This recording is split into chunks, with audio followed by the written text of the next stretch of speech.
to me then, I bet they feel me now. Don't let me lose it. The booth not about to prove it. I set goals and pursue it. You the best to never do it. Invest my money talking fluent, stupid, ducking the Judas. It broke my heart, but over my eyes, you have no honor, I have no choice. Chasing the commas till I'm gone. I've been left for a minute. On my way home, mama, I promise, got caught up in it. Damn.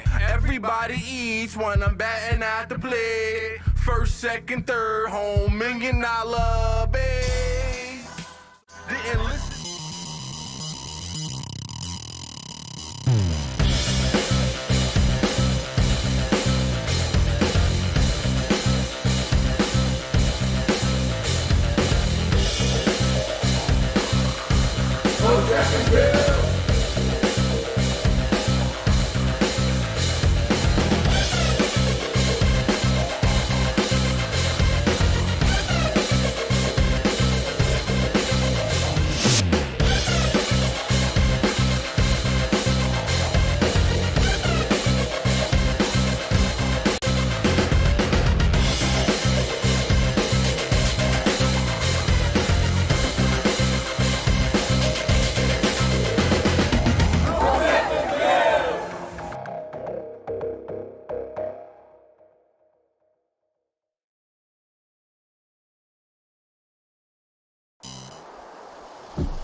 Yeah. Hotep, you're a genius. HotepJesus.com. What's up, y'all? In case you're not familiar, I am That Hotep Jesus dude. Hotep Jesus? I love that guy. He's terrific. How y'all feeling, man? It's a grifty Tuesday today. It's a real grifty Tuesday. Got a couple of updates here for you. Shout out to my people in Austin, Texas. I'll be with the Syscoin team next week. Austin, Texas, 25th to the 27th. Well, really 25th to the 26th. I'll be back on the 27th. Shout out to the Syscoin team. Can't wait to see Patrick and those guys and learn from them. The Rolux is a Rolux party. It's going to be really dope. We got a new feature coming out, new apps, lots of new. Remember, I've been telling you guys, stuff I couldn't mention that's happening around the Syscoin project. But you'll have to be there to see exactly what's going on. But I'll be there and I'll give you guys an update. HotepCon tickets on sale. August 17th to the 20th. Make sure y'all there. HotepNation.com for those tickets. Wonderful, wonderful, wonderful time. Use coupon code HotepJesus for 10% off those tickets before prices go up again. All right, let's it's a grift week for real, okay? Let's hop right into our topics without further ado. Where are we? We're gonna hop right into the Gary Gensler stuff, and then we'll get into the other stuff later. First things first, let's pull this up on the screen. You know, I love to cover finance on this channel, crypto, et cetera, et cetera. Let's take a look at this clip here. 5 minutes. Ether is one of the most popular digital assets and powers the Ethereum blockchain. Back in 2018, then SEC Corporation Finance Director Bill Hinman stated that he believed Ether was not a security. Last month, CFTC Chair Benham expressed his view that Ether is a commodity. The State Attorney General of New York asserted in a court filing last month that Ether is a security. Clearly, an asset cannot be both a commodity and a security. Do you agree? Actually, all securities are commodity under the Commodity and Exchange Act. It's that we are excluded commodities. But I would agree that a security cannot be also an excluded commodity and an included commodity. I'm sorry, Chair, just to talk about the Commodity Exchange Act more precisely. Okay, so do you recognize, how would you categorize Ether then? So if you read my book, The Patriot Report, you would know that politicians have no idea how the financial system works. They have no idea how, many of them, I would say at least, how the Federal Reserve works, Wall Street. They have no idea how this stuff works. So you see the gentleman here, you know, he gets tripped up a little bit by Gary Gensler because he doesn't understand that a security is also a commodity. But let's listen. Look, I think that the general sweep of what Congress did, not just in the 30s, but as amended. I'm over asking you, years, sitting in your chair now, to make an assessment under the laws as exist. Is Ether a commodity or a security? Without speaking to any one. I know you've token, repeatedly it's said a you're not matter going to of speak to facts. one, except you've spoken to one, Bitcoin. So I'm asking you to speak to a second one, the second largest market cap here. And speaking to the tokens, there's 10 to 12,000. If there's a group of entrepreneurs in the I'm asking middle about that the one. public is anticipating a profit based on the. I'm asking you a specific question, Chair Gensler. I said this in private. This should be no shock to you. I'm asking this question. Is Ether a commodity or a security? And again, it depends on the facts and the law, and if there's a group of individuals. I'm asking you about the in facts and the middle. law sitting in your seat and the judgment you are making. And so, Mr. Chair, I think you would not want me to prejudge because I'm also. But you have aware- prejudged on this. You've taken 50 enforcement actions. We're finding out as we go, as you file suit, as people get Wells notices on what is a security. As you can see right there, Gary Gensler can't exactly answer the question on whether Ethereum is a security or not. And that's because his boss hasn't given him authorization to answer that question yet. That's what that comes down to. Where's the savagery? Oh, let's go to this. This is a short clip. Let's go to this clip, and then we're going to go to the savagery during this hearing. The biggest, Silicon Valley Bank, actually, when it failed, you saw this country's, the world's second leading stable coin, had $3 billion involved there, DPEG. So it's interesting just how this was. So, you know, what they like to do is there's consistent failure with the traditional banking system. And then when their stuff fails and other people are caught in the waft of it, they like to pretend like crypto, you know, is some sort of problem. They did the same thing with SBF and FTX and that whole debacle.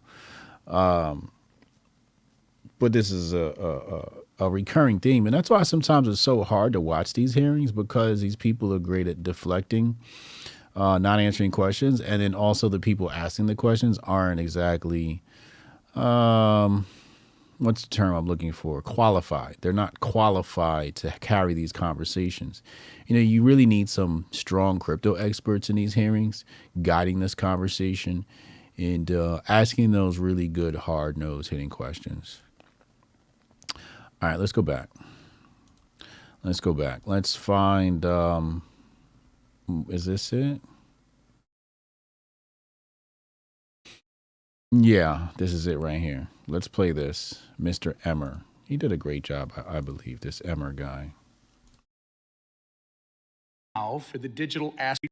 5 minutes. Thank you. Chair Gensler, I have a lot of questions. And he did such a great job. Like the clip, they had, like this clip, they had to put his entire 5 minutes. In a limited amount of time. So if you could keep your answers to either a yes or a no, that will allow us to get through as many as possible, sir. From your perspective, is it more difficult now for the digital asset industry to access financial products and services in the United States than it was, say, 2 years ago?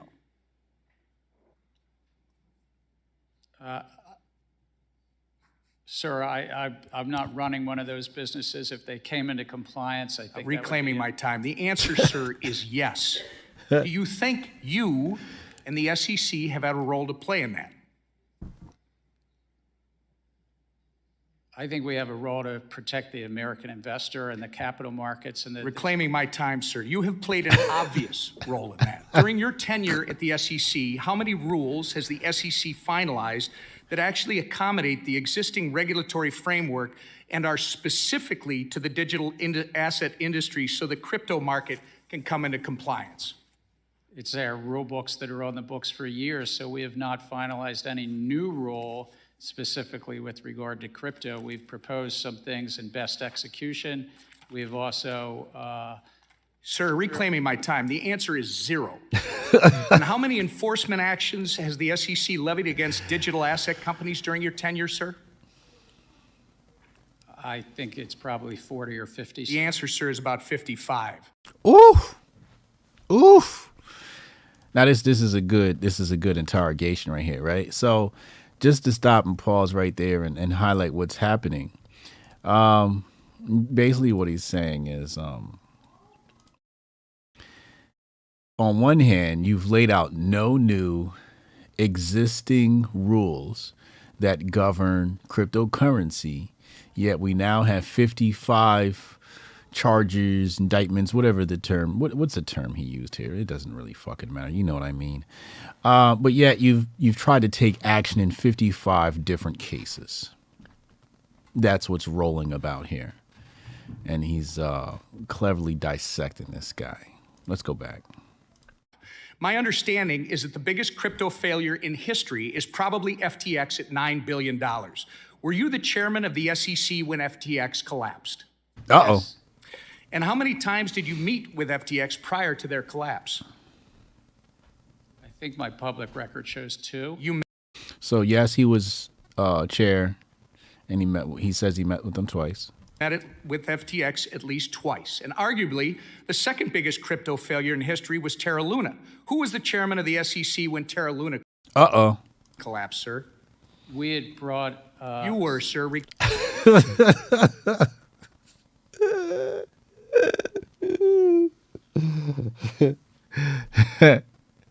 Can I replay that real fast? Y'all know how I feel about my replays. Collapse. I think my public record shows 2. You met it with FTX at least twice. And arguably, the second biggest crypto failure in history was Terra Luna. Who was the chairman of the SEC when Terra Luna collapsed, sir? We had brought... You were, sir. Arguably, the second biggest crypto failure in history was Terra Luna. Who was the chairman of the SEC when Terra Luna collapsed, sir? We had brought... You were, sir. This dude is a savage. He's a savage. You were, sir. Stop beating around the bush. You were, sir. You're reclaiming my time. You were. That's why it's so hard to watch these hearings, because it's just like, Joe, just answer the question, bro.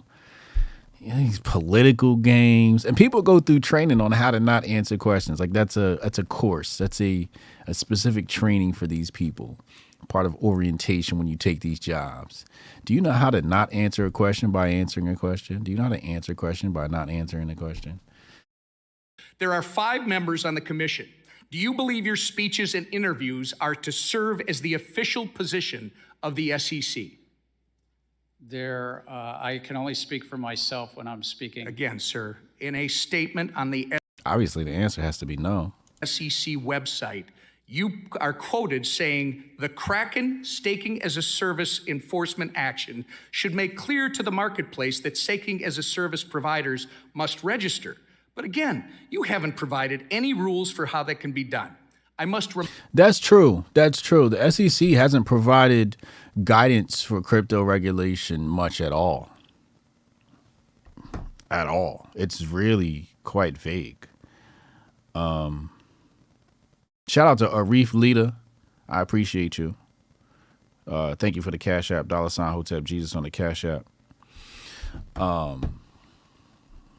Let's go remind you, your public statements are not regulations. It's not responsible to expect the American people to assume your statements are a substitute for rules. Do you agree with this statement regarding the digital asset industry? The SEC needs additional congressional authorities to prevent transactions, products, and platforms from falling between the regulatory cracks. I think that it's a largely non-compliant field. And sir, we could use again, I asked you to comply with my questions, and I'm asking you if you agree with that quote. And I'm going to tell you, I'm quoting you from an August 3rd, 2021 article where you, and I believe you told Congressman Hill earlier that you need congressional authority to regulate stablecoins, and stablecoins happen to be a significant percentage of the crypto market. So now, remember what I told you before, that the powers that be, the real competition necessarily is not crypto. It's actually the stable coin. It's a stable coin that's a direct competitor to the United States dollar or the digital dollar, the USDC, Tether. These stable coins are really the direct competitors. So if you have a stable coin, you're a direct competitor to the dollar or whatever that stable coin is pegged to. So anytime you have competition, there's going to be some sort of attacks. And that's really what's happening here. The powers that be, the banking powers that be, the finance powers that be, the Wall Street powers that be. Those powers are looking at stable coins as a primary target, because stable coins are what people use to transact in cryptocurrency and often. So if you're not using a dollar to transact in cryptocurrency and you're using somebody else's stable coin, it renders the USDC obsolete. It's not being used. So they want to regulate those stable coins first and foremost, and pretty much regulate them out of existence. the question is, when were you telling the truth? To Mr. Hill or to me? You've got to start answering these questions in a more transparent manner, sir. Yeah. Does it concern you? I mean, when you look at previous hearings with Ben Bernanke and Bernie Sanders, et cetera, you didn't get much transparency from the Federal Reserve. So I'm not sure exactly why we would expect any transparency from the SEC, although we should demand transparency, as Mr. Emmer is doing here. You, by the way, that your approach to the digital asset industry is actually driving this industry out of the United States? We're trying to drive it to compliance, and if they're not complying with the They want to drive it into compliance, the compliance that doesn't actually exist. laws, then they shouldn't be offering their products. Reclaiming my to time. investors. Madam Chair, I would like to enter into the record this Wall Street Journal article from April 14th, 2023, detailing China's ploy to open its banking system to crypto firms in an effort to seize an opportunity created by our hostile regulatory environment, which, Mr. Chair, you're a big part of. Without Look, objection. Chair Gensler, FTX was domiciled abroad and so is Binance, yet American consumers still had access to both. You can't really think that pushing this industry abroad is going to protect American consumers when it hasn't several times in the past on your watch. That's a good point. That's a really good point. And many people have made this point, including myself, the fact that the SEC and all these regulatory organizations, committees, et cetera, exist, commissions, whatever you want to call them, they exist, yet failure still occurs at an enormous rate, or maybe not at an enormous rate, but when they collapse, like SVB, SBF, there is this huge blowback in the markets, huge blowback in whatever sector, the bank failure happens in, and it happens under their watch. So it's like, your job is to make sure these big explosions don't happen. Now, if there's like a bunch of little baby banks that fail, okay, we can understand that. You've probably done a good job. But when the giants, the people who are right there underneath your nose, continue to fail under your watch, it kind of proves that you're not doing a good job. You say the crypto Really, it's that, but also the fact that, traditional banking is a scam to begin with. market is rife with non-compliance. However, existing SEC rules make no sense for blockchain-based companies, and following them would actually kill these businesses. Your regulatory style lacks flexibility and nuance, and as a result, you've been an incompetent cop on the beat, doing An incompetent cop on the beat. Damn. nothing to protect everyday Americans and pushing American firms into the hands of the CCP. Ooh. Talk that shit.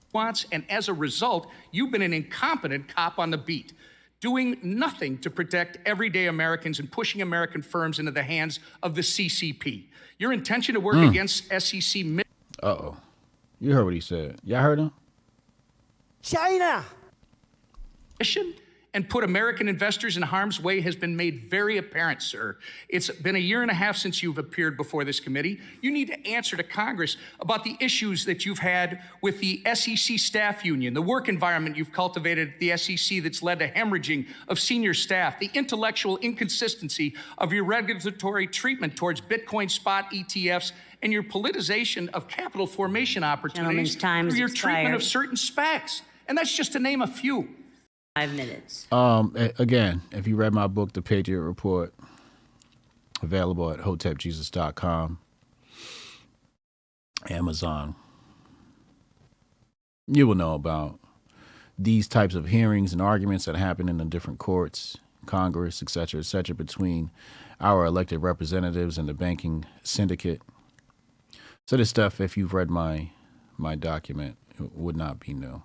Let's go to this next clip. This one here is savage as well. Let's pull this up. You guys can see that? Wonderful. Let's do it. Of failures to protect investors and abuses of power make it clear that we need to restructure the Securities and Exchange Commission. The failures are many, but let me cite some of the abuses. You average more than 2 rules proposals a month. You provide inappropriately short comment periods. You have unworkable and unlawful ESG disclosure mandates on the market. You have essentially a Hotel California rule for crypto where you can check in anytime you like, but you can never leave. You have endless discovery with no resolution and no clarity for the captives in the market. You have unworkable proposals for overhauling equity market structure, a de facto ban on crypto through proposed custody rule. You have high staff turnover, unhappy people leaving your office, in unhappy companies and capital leaving our country. To correct a long series of abuses, I'm introducing legislation that removes the chairman of the Securities and Exchange Commission and replaces the role with an executive director that reports to the board where all authority would reside.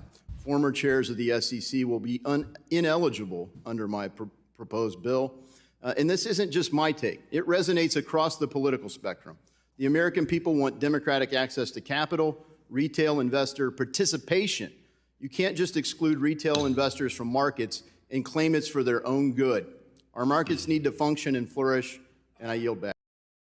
Savage. So he's basically saying, Gary, you're fired. That's what he's proposing. He's proposing we get rid of Gary, we fire him, we send him to the unemployment line. And you know what? I don't think I could argue against that. That sounds like a damn good idea. Hotep, you're a genius. HotepJesus.com. I like it. David Murdoch Art, thank you. He has become a rising Hotep on the channel. Welcome. What else we got in here? What else we got in my bag of goodies? We went to that one. We did that one. We did that one. Okay. We've gone through all the Gary Gensler videos. We're going to go on to our next few topics. We got to talk about race pimping.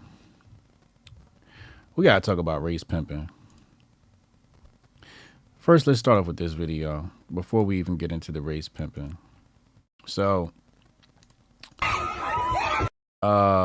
there's this video that many of you have seen. It was posted by Matt Walsh. I was tagged in it, and it was purported to be some sort of hate crime where teens were attacking a white woman, et cetera, et cetera. I didn't really pay much attention to the video. I just assumed, like, yeah, what Matt Walsh said was true, right? And I was like, okay, that's a hate crime. But apparently what happened is, and it says here from Jalissa Danielle, who I've interviewed on this channel before, says no mention of the boy they were attacking. Looks like they were targeting him. She just gotten away. And Uncle Hotep said the same thing last night on our Patreon show, soon to be our exclusive local show. He said the same thing. He said that these teens actually were not attacking the woman. They were trying to get to somebody else, and the woman happened to be in the way. And that's like, I think you can see him in frame, like kind of like here, like the boy in the green hat right there. And I think that's maybe him, or is it another person? And then that's when they're like, lady, get out of the way. So there's more to this story. But again, this is the, and we're gonna break down race pimpology It's a big grift. It's a big grift industry right now. Race pimping, and it's happening on both sides of the aisle, of the political aisle, the right and the left, white and black. Everybody's getting in on it. Matt Walsh has been juicing this for a while now. I don't really I tend not to, like, post these types of videos because, it's just ugly. It's just, why would you want to watch somebody get beat up like that unfairly? I'm down for a good 1v1 fight. But when there's a mob against one person, it's just like no point in really watching the video. Let me pause that and get that off my screen. So then we had this video, right? More race pimping. And woman goes viral after she served a beatdown for calling a black female the N-word. And we talked about this yesterday, right? We talked about this video that appeared on the timeline. Let's see if I can pull it up.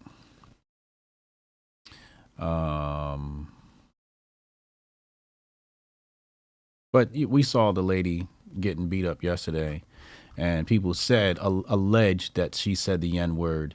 And now today, we see 19 hours ago, according to this clip, was posted, and basically the woman called her the N-word, or called this group of ladies the N-word, and then they proceeded to beat her ass. I'm not going to play the audio again. It's like no point in indulging in ignorance. I think we have too much of that. People just love to indulge in ignorance. But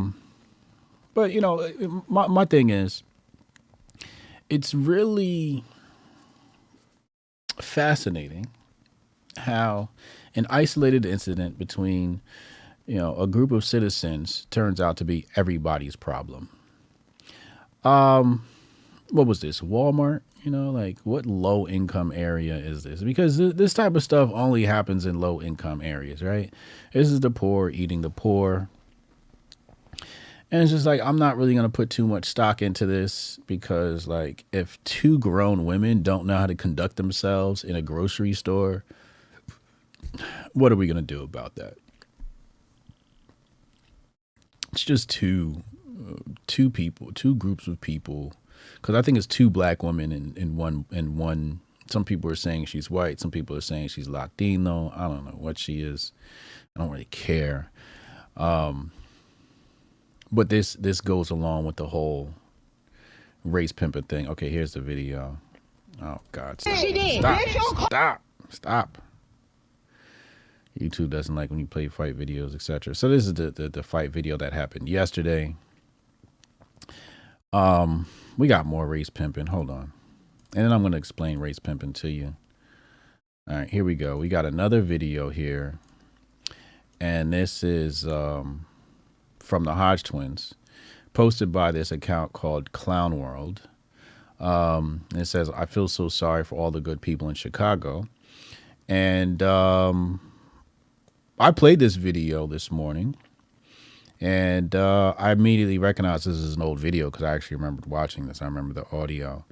And I'm like, oh, this is an old video. And apparently this video is from 2018. So because Chicago was in the news recently, older videos will surface and they make it seem like this is recent.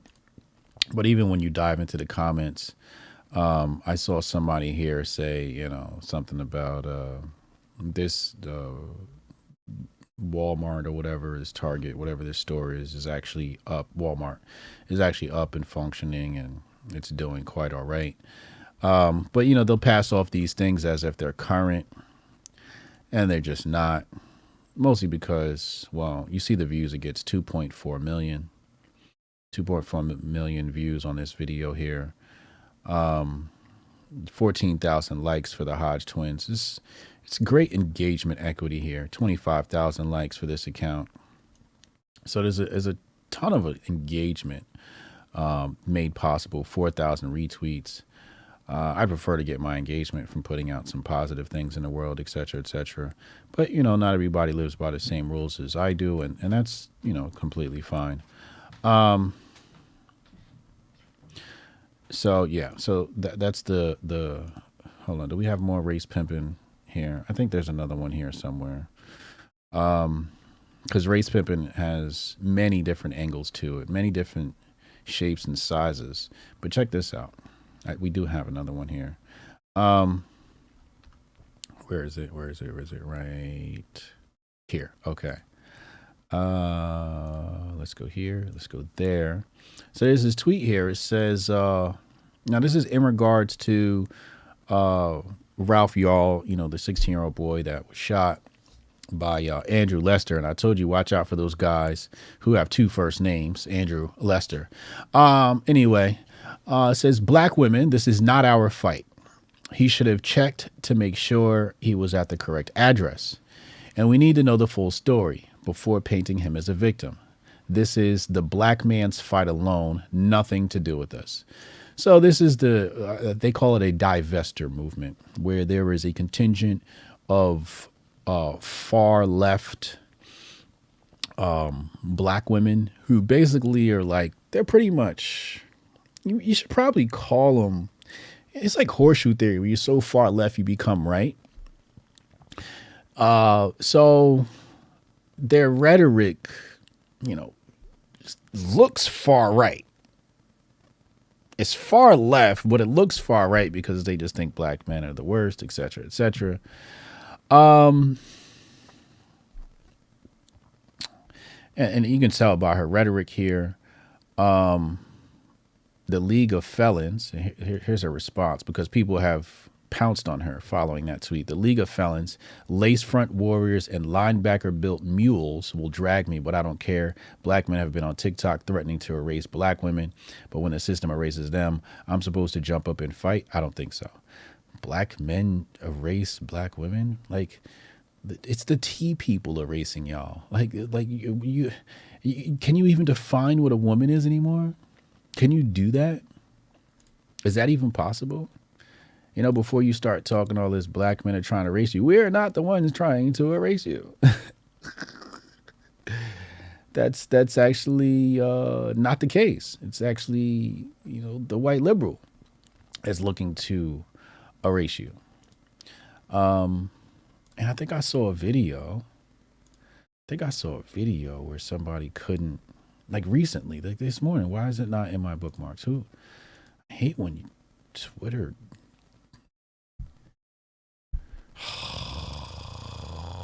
They didn't save that bookmark. You ass. Elon, you doing everything but make sure your app works, bro. Okay, let's see. Let's see if we can find that video. It was just, here it is. I just found it in 2 seconds. Look at that. Check this out.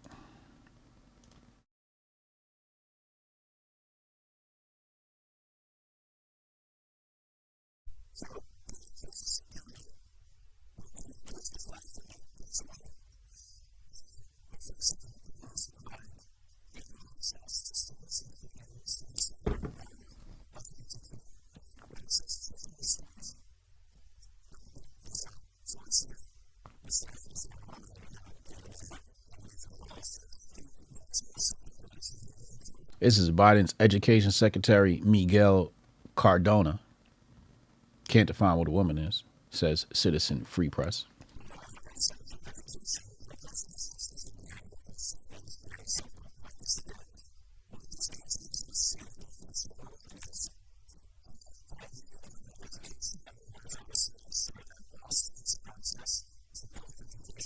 Now, I told you before, you know, these people go into meetings and they learn how to answer a question without answering a question. And here you have another example of that.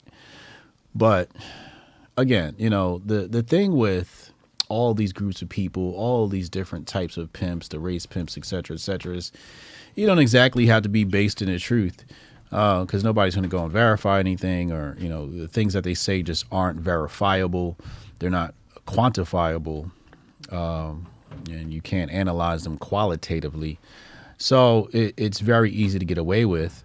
Like when a girl says black men are looking to erase black men are looking to erase black women on TikTok. I'm like, what part of TikTok is this? You know, like some friend group? I doubt it even exists. So they'll make up stuff like that. But anyway, let's go back to that account, because this account has been accused of being a bot account. And then I did some a cursory look, nothing too in depth, but apparently they found her account, and this is I don't know, because if you look at the account itself, right, it's like this Barbie doll face. Pro like-minded black women only. It's the Barbies and Barbie Army account, like. So it's some divester account where they basically want white men. They don't date black men. They want to date white men, and white men are superior. Like I said, it's like a far left, but it's a far right wing group of black women, but it's probably like a handful of them that exist in the world. It's not a real group, but most of it is like bots and feds, et cetera, et cetera. And that's what you see here, where this girl responds. Kia, she says, I was going to bully you, but you're definitely the feds, because no logical black woman I know would ever say some divisive, evil bullshit like this, especially about a child. And that's the right take. Like sometimes we have to look at these accounts and just label it fed, right? You don't have to argue with it because there's nothing to be argued with. March 2023 page creation. They created that page on March 23rd. Okay. So this account is fairly new. Just created. You can see that on the screen right here. So you have these accounts, and really what their accounts they're distraction accounts. Of course, divisiveness is their tactic, but the overall goal is distraction, right? Keep everybody looking over here, so you can't work on other things. Actually, I'm not going to pull up who they said this woman is, just in case the thread is wrong. But somewhere in this thread, people like dig through her account and find out, that this is in fact a black woman, but some fringe black woman or something like that. But I didn't see any evidence to prove that. It's just some speculation. So it could be right, could be wrong. But at the end of the day, we got to be careful of the Fed accounts, those accounts that are out online looking to divide people. Let's go. So now let me explain race pimpology. In my course, Race Pimpology 101, there are 3 basic categories of race pimps. You have let me see if I can remember this now, because I thought about this the other day and I didn't review it today, but let's see. So you have your knowing race pimp, right? This is the race pimp that knows that he's race pimping, right? And then you have your ignorant race pimp who doesn't know that they're race pimping. What was the third group? I think the third group was like a branch of the ignorant version. So anyway, doesn't matter. The fact of the matter is, there are some people who push a racial divide, and they don't do it because they're looking to profit off of the conversation. They do it because it's actually what they believe in. They actually believe the races need to be separate, et cetera, et cetera. And I'm talking specifically about black people. I'm not talking about white nationalists. I'm talking about black people. We're talking about specifically, and we could probably say the same for white nationalists. So, they probably fall under this as well. But in mind, I'm just thinking of several black figures, including myself. I had a point in my life where, I was a radical black. I won't say radical because that's kind of wild. I wasn't radical. People called me radical, but I wasn't exactly radical. I was just like, I don't really fuck with white people too much. And then I grew up, but I wasn't race pimping. I wasn't, I actually cared about black issues. I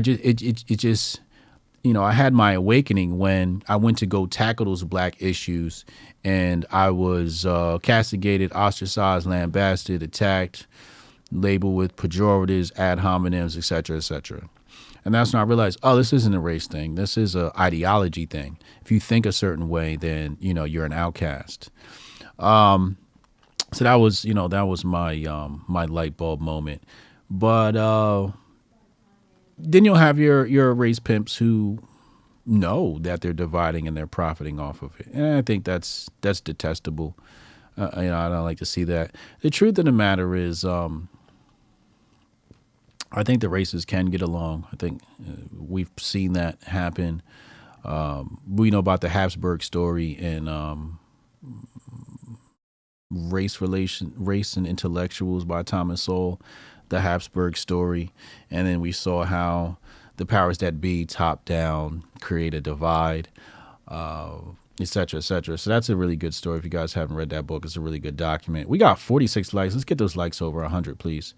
So you'll have that divide that occurs based upon somebody actually pushing that. And then you'll have the ignorant one, the one who's pushing a racial divide, but not knowingly profiting off of it. They think they're doing the right thing. And maybe the third one was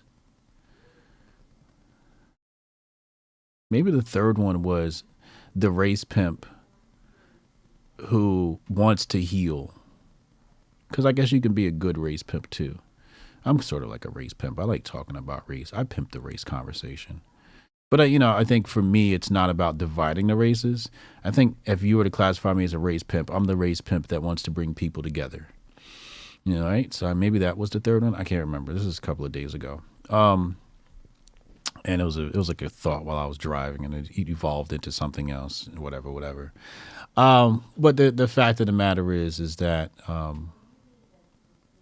sometimes we need to give people the benefit of the doubt, because some people have had so much conditioning about the white versus black dilemma that they believe that white people can't be trusted, and white people, we can't work with them, and all of these kind of situations. So that's your lesson on race pimpology for today. We'll come back for another course another day. But as you can see here, there is an attack on black men coming from the far left. Let's go to the next topic. Hold on. Well, let's go here first. Uncle Hotep has declared taking away people's grifters license. He said, I'm going to start taking grifter licenses away from you people. It's getting out of hand. Lauren Boebert post this Bud Light can with a soldier. Was it a Green Beret or something like that? It's a military guy.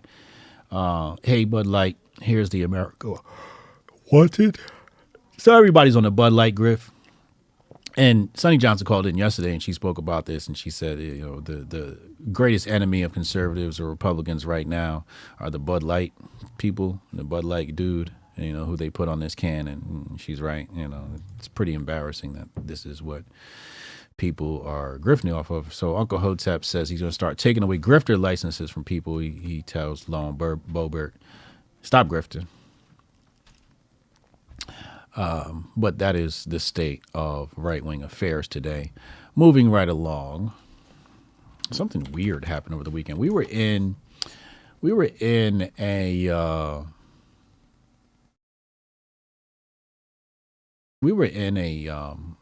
hold on a second. In a chat group, our Hotep meetup this weekend, and I was made privy to some information about some weirdo behavior going on with minors. I'm going to read this tweet here from Cernovich. It says, the Ali behavior is inexplicable and inexcusable. I would have to agree with that. From what I've seen, I would have to agree with that. There's no way you can explain away that behavior if what I'm saying is true. And the reason why I haven't covered it recently is because the article came from Daily Beast, and I refuse to cover anything that comes from that article, from that website. Or what's the other one? I think it's Right Wing Watch. Yeah, I just refuse to cover anything on those websites. So he said, I would remove him from leadership if he were a part of anything I do, which he is not. He needs rehab and an exorcist. God can save his immortal soul, which needs to be his sole focus. People are trying to dogpile me via association. I don't give a F. These people disgust me, and they don't even care about the issues of young men and boys being exploited. It's a gotcha game to them. The problem is everywhere, and it's demonic. The spiritual development of these young boys will be held back, and if irreplaceably, because people shouting Christ is King serve the demons either directly or via possession. That's all I'm going to say for now, as my full thoughts would get me banned or worse. The focus now needs to be prayer for those impacted. So, several people asked me to talk about this topic. I really don't like talking about the weirdo topic, but I think this does need to be addressed. I saw recently Kanye West has decided not to run, and he said he just wants to be left alone. And I started doing 2 and 2. I started doing the math after I heard this information Saturday with my group. And, I hadn't looked into this too much, but apparently Milo is the one behind exposing Ali Alexander. And I do remember when Ali Alexander was, I guess, working with Ye, and Milo was working with Ye. But when Ali entered the picture, you didn't see Milo there.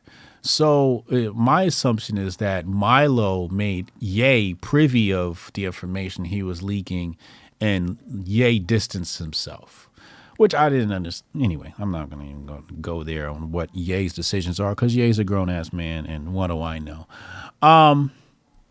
So basically, how the story goes is Ali was soliciting young boys for explicit material. Yeah. But what's going on here?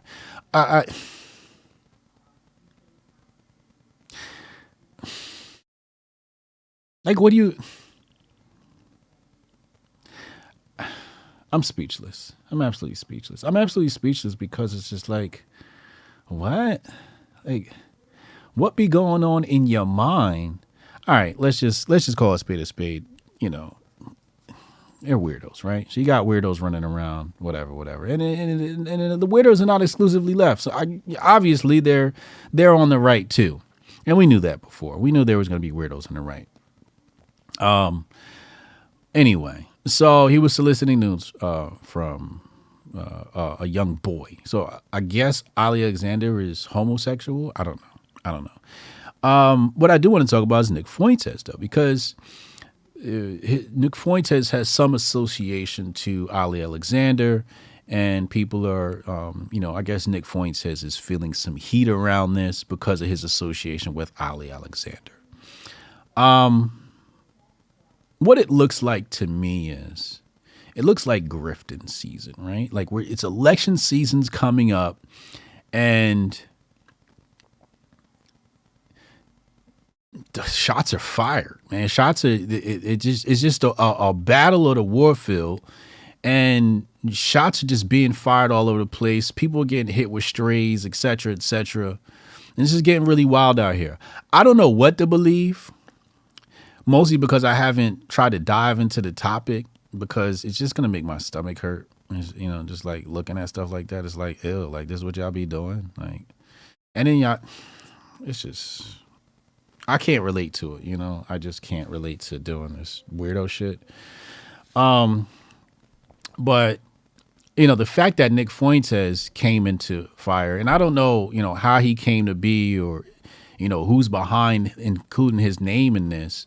But from a political standpoint, I think it would be strategic for the left to try and get Nick Fuentes out the paint and make him a target. Now, I don't know, how or why Nick is involved in this conversation. I haven't seen the information that said Nick was involved in this behavior, so I don't know why Nick is involved in this conversation. Maybe there's just some pieces of information I'm just not privy to. But if it's Ali that's under fire, like I think we really need to keep the focus on, who the perpetrator was.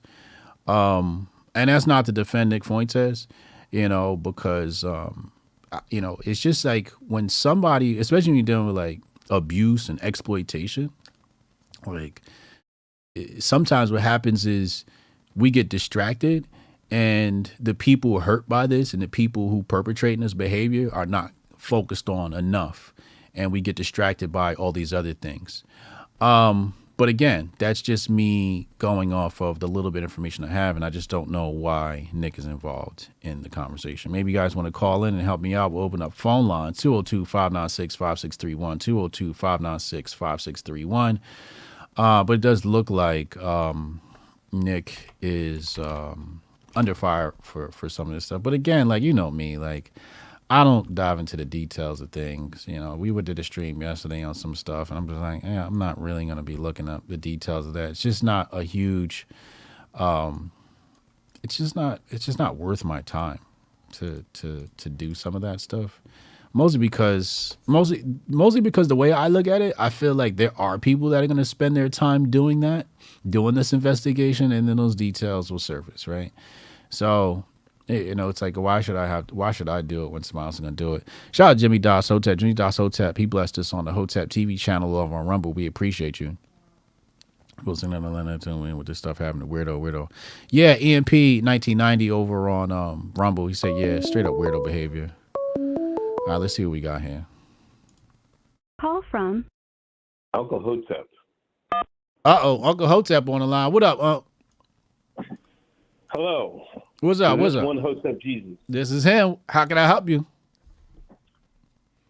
I look back, you know, I, myself, Uncle Hotep, was born January 13th, 1973. Yes, I'm an old head. Wait, you said the 13th? Yes, January 13th. Oh, that's the first red flag. Continue. And you're right. It should have been a red flag. I look back at somebody's video catalog, January 13th, 2023. What was Hotep Jesus doing? Interviewing one Alexander. Oh, see? See? Y'all see how he do? You see how he try to throw me in the mix? Y'all see this, right? You see this? This nigga's a traitor. This nigga is a traitor. He's a snitch. He can't be trusted. This nigga is definitely Langley. Yo, but Hotep does had a good point. You know, he had commented. He called him the Rat Pack. The Rat Pack.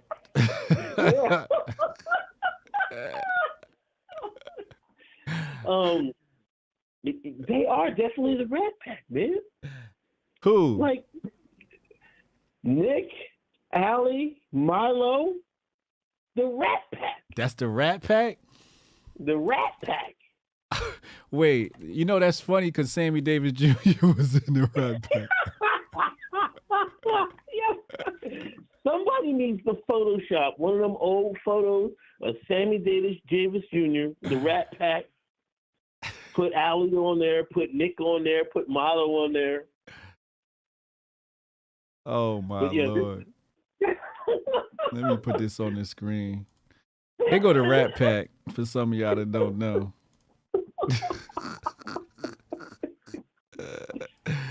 This is terrible. Yeah, man, this guy. Oh, he see his like thing. He said he apologizes. Like what are you talking about? Like my bad. He makes it seem like it's my bad. Like come on, man. Like this guy. Where's the apology? Because apparently he got suspended. And that's what I'm trying to figure out how he got suspended. What he got is suspended for. Or did he suspend himself? And how do you suspend yourself?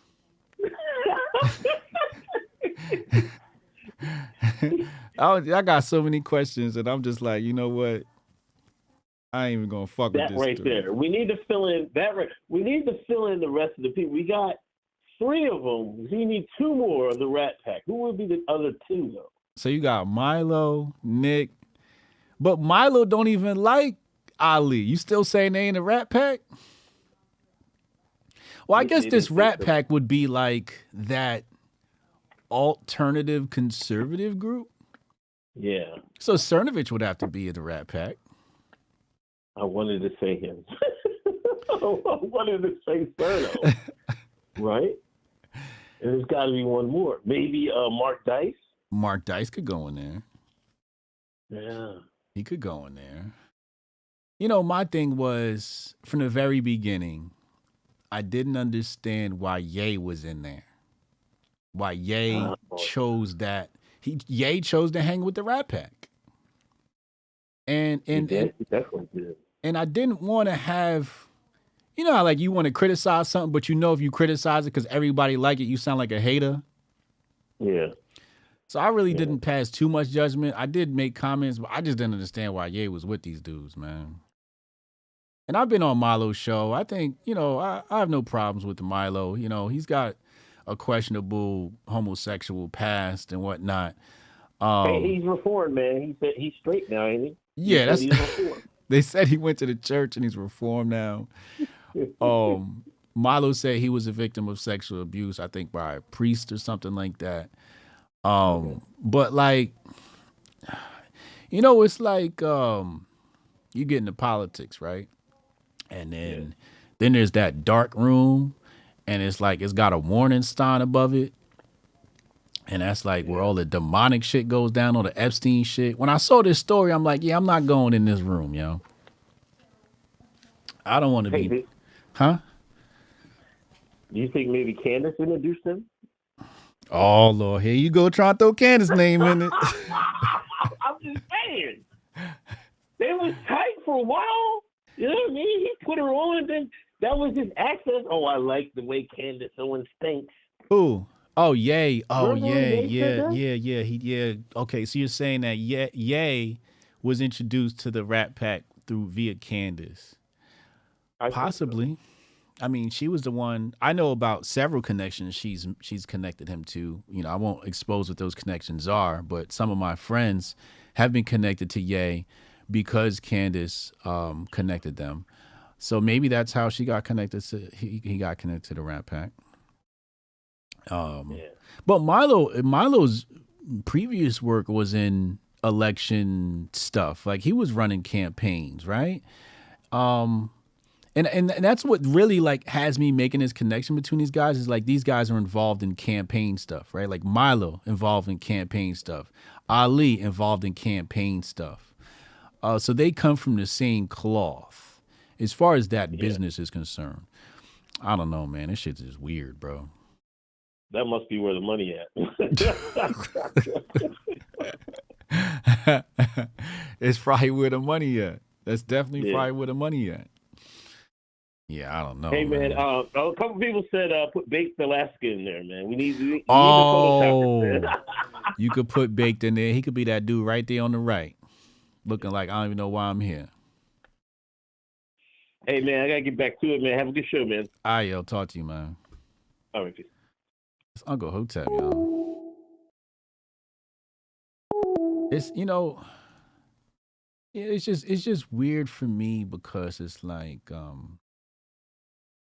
you know, I'm the new guy, right? Like all these people have been in politics, you know, prior to 2015. And I just got involved, you know, in understanding what's going on in like 2015, right?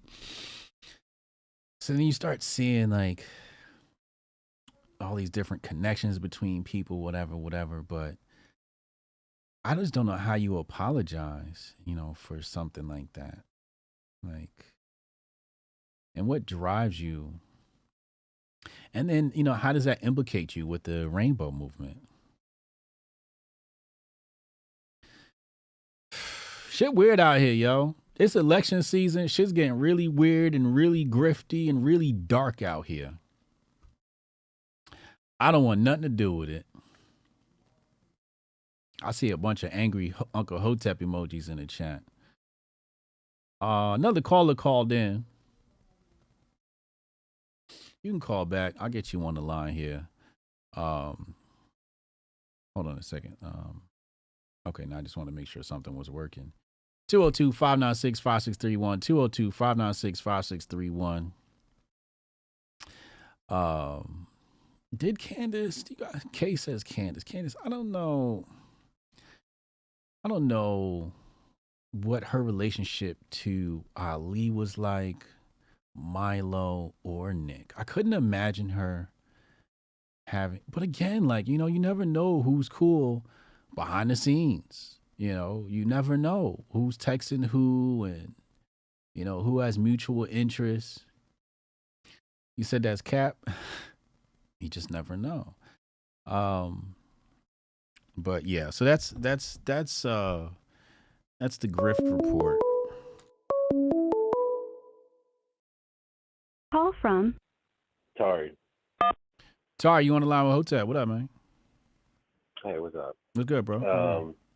I just had a little bit of inside information, or I guess I don't know if it's inside information, but some information about the situation from the Fuentes side. Okay. I was on Twitter on like Friday, and turn your TV down. Random Twitter space pop up. You said what? Turn your TV down. Oh, sorry. Mm-hmm. So a Twitter space popped up. Yeah, random Twitter space popped up that said Milo tried to sleep with me, and it was like this account called Bandman, and I just popped in it for a sec because I saw a couple of people I follow was in it, and it was Fuentes talking. Uh-huh. And he was talking about Milo, and he seemed to be insinuating that this all came out because Milo was trying to attack him. Yeah. Because apparently one of the victims or whoever the info was on, like the victim, was a fan of Fuentes. And Milo had mentioned it to him before, but never showed him the evidence, and apparently had been sitting on it for a year. And then basically wanted to accuse him of sitting on it for a year, even though he didn't know anything about it. Mm-hmm. That's all I know. That's the only thing I know about the situation when you started talking about it. Yeah, so like that's my thing. It's like Hotep Dutch said, right? It's like it seems like there's this rat pack and they're attacking each other. And usually when I see stuff like that, I'm like, all right, it's none of my business, right? Like y'all obviously don't like each other and y'all fighting each other. And, so, it's like, and like you said, like maybe, some stuff was withheld until later. So there's some that now adds motive or strategy. I don't know what these people are up to. I just know that, in the grand scheme of things is very, it's not important to my life per se. So I don't really dive into the details. I don't go, looking into this stuff. If it crosses my feed or if, like a person calls in, we'll talk about it. But this was big news. Like Marjorie Taylor Greene commented on this yesterday, right? Yeah, I don't even know who this guy is. Like I popped in on the chat. I thought it was funny that Fuentes I just happened to find a Fuentes Twitter space, and it was hilarious. Laura Loomer was in there, started talking. Yeah, Luma was involved. I saw School post about it today. That's really what made me go, I should probably talk about this, because School covered it too. So MTG said something. I woke up this morning, I saw School cover this. So this is like big news. Obviously, it's big news amongst the left. Because they're like, look, you said that we were groomers, but look, you have one amongst your own ranks, right? Yeah. So this was big news. And I think what I stepped in on was Nick trying to speak out for himself because he banned on everything. Yeah. And that's what I was talking about before. I was like, I think this was like a targeted attack on Nick. If I took a guess, I don't know if it's coming from Milo or somebody else has spun it. Because it seems like Milo is trying. Nick says. He was outlining like his whole like history and all the weird stuff that was happening between him and Milo. Why Milo stopped working with Kanye. But I thought him and Milo were cool. Well, see, that was the thing. He was going over how like there was a lot. He was going over kind of how he wasn't really cool with him. What it seemed like. Yeah. Well, it is what it is. This shit just real chatty patty. You know what I mean? It's just real chatty patty. And I don't really like getting involved in that. I don't really care about it. Yeah, it's very feminine, when we start, talking about gossip and rumors and all of this stuff. I'm like, if somebody did something wrong, throw the ass in jail and let's keep it moving, right? Let's get some therapy for the victims and let's keep it pushing. Right. But again, from the details I got, it looks personal. And definitely personal. you know, like From what I hear, it's even like the Eliza Blue stuff, right? Like when it was Eliza Blue versus Brittany Venti, I had the same approach. I'm like, yo, I'm not getting involved in this. This seems like something personal between two groups of people, two individuals. You know what I'm saying? I Like, just like watching the show. yeah, I'll sit back and watch, but I'm not gonna be, jumping into all the different threads and whatnot. I'm too busy trying to keep up with this Gary Gensler stuff and the SEC hearing and crypto and, my own life, that I can't really be involved in like this influencer wars. I actually got dragged into the Eliza Blue stuff previously because my name was in the Shane Cashman part 2 or part 3 or whatever the fuck it was. You got to clear up that Tim Pool stuff. I don't got to clear up that Tim Pool stuff. That shit is everybody knows where I stand. I don't, I had my homie was like, yo, you should go back on Tim Pool and address that. I'm like, the truth is when people make up lies about you, you don't address them. Yeah. That's what what they want is they want people out here, defending themselves. And it's like, if you're innocent, the burden of proof isn't on me, it's on you. That's how our court system works, right? So if you claim I'm some radical Hebrew Israelite, prove it. You got to prove that. Yeah.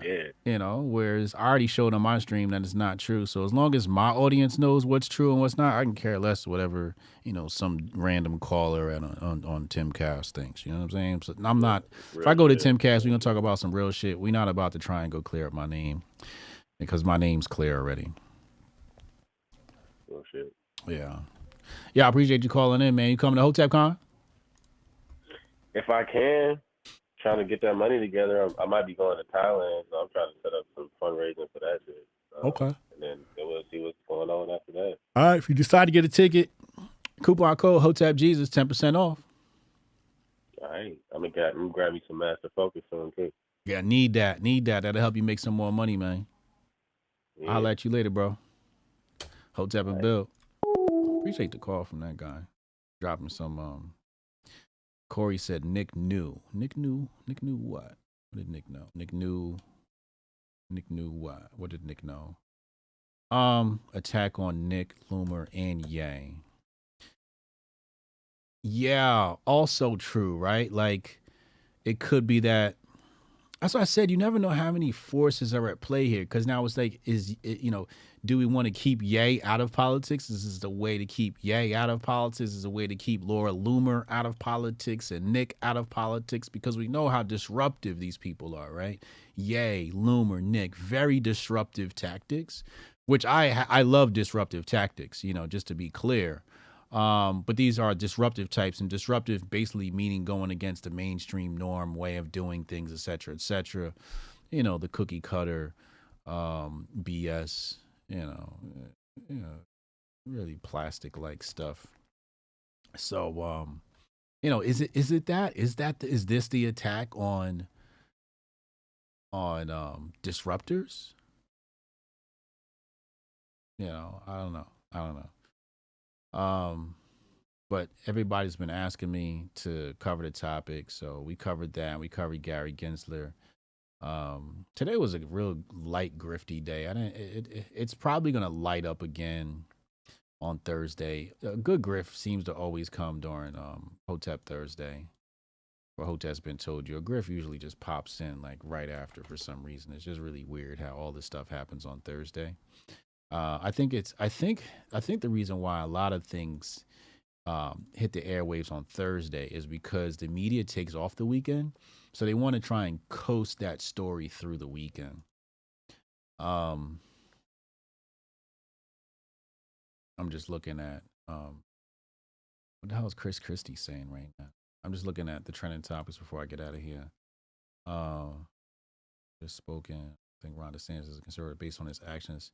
So he says here, I don't think Ron DeSantis is a conservative. So Chris Christie, I don't know if this is old or new or what this is. But Chris Christie isn't. He's not exactly one of my favorites.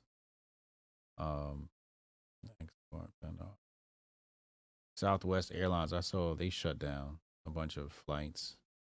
I don't know what the hell's going on with that. Something about technical issues. Why would you shut down all planes across?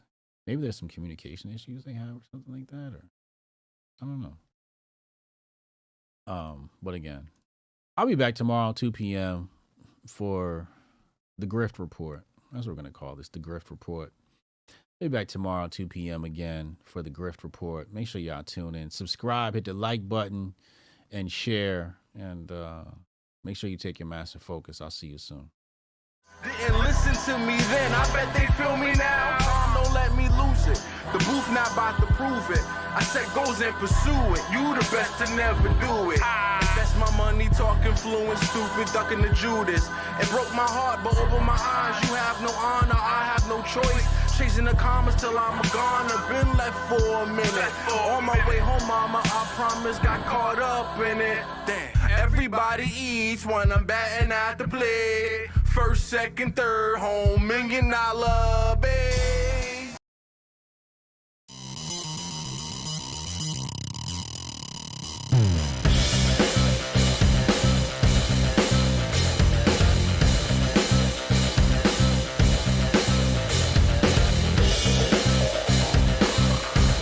Oh, Jack and Bill.